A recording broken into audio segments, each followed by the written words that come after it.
congratulation सार एबार नोंथाङा देरहाखागोन होननाय खोनादों नोंथाङा बेसेबां कनफिडेन्ट दिनैनि बे जोंनि हाग्रामा सार फैगोननि मोनसे जोंनि बनगाव समस्थियाव जोंहा सारा फैगासिनो दङ दसे उनाव नुजाफैसिगोन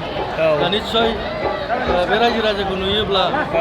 देखायनो हागोन रायजो राजानि जेबादि ढौ जाबाय बे रायजो राजाखौ नुयोब्ला जोंनि बनगाव समस्थियाव खुनु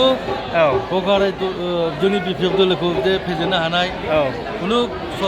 दोलो गैया बे गेरेन्टि दिनै नोंथाङा निस्सय नुदों रायजो राजानि दैबानाफोर बायदि लोब लोब फैनानै ओंखायनो आंहा आसाबादि बनगावआव जोंहा देरहाखानाया बिपिएफ दोलोआ खाथां जाखाबाय आरो खाथां जाखाबाय 100% बेसेबां भटआव देरहागोन नोंलाय सार पसिसाथ' जोंनि थाखाय एकदम निश्चित पसिसा आराम क्लियार जाखाबाय 25,000 25,000 जोंनि थाखाय क्लियार जाखाबाय हागौमानि बांसिन नाजागोन आं लाबोनो दे